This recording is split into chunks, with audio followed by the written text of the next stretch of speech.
20 000 patients opérés du cerveau sans un seul coup de bistouri. Un chiffre symbolique dont se félicite aujourd'hui l'hôpital de la Timone, précurseur en la matière.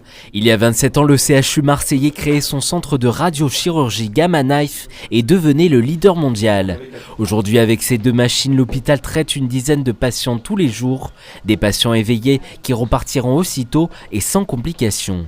Quand les lésions sont enfouies, compliquées à atteindre, ça veut dire avec des risques lors de l'approche d'entraîner des lésions avec un handicap fonctionnel pour le patient. À ce moment-là, on peut envisager la radiochirurgie sous certaines conditions. Et à ce moment-là, on peut gagner considérablement en complications pour le patient. Je vous donne un exemple, le neurinome acoustique, petite tumeur du nerf auditif, qui est certainement la meilleure indication de la radiochirurgie.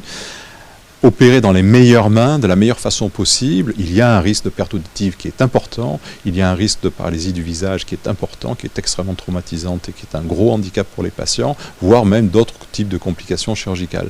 La radiochirurgie, au contraire, vous allez avoir très peu de complications, il n'y a pratiquement plus de paralysie faciale, il y a une grande probabilité de conserver son audition et les patients rentrent tous à la maison le lendemain et ils retournent tous au travail 48 heures après. Si la radiochirurgie n'est pas systématiquement employée à la Timone, elle reste bénéfique et a de beaux jours devant elle. C'est important qu'on maintienne le niveau et qu'on continue à développer cette technique parce qu'elle est extrêmement bénéfique pour les patients. Après, je suis persuadé que c'est une technique qui va continuer à se développer parce qu'on n'expose pas tout en public parce qu'il y a des choses qui sont des travaux de recherche un peu confidentiels, mais on a un certain nombre de choses qui sont très originales et qui me laissent à penser que notre métier va continuer à se transformer de façon tout à fait significative dans les années à venir.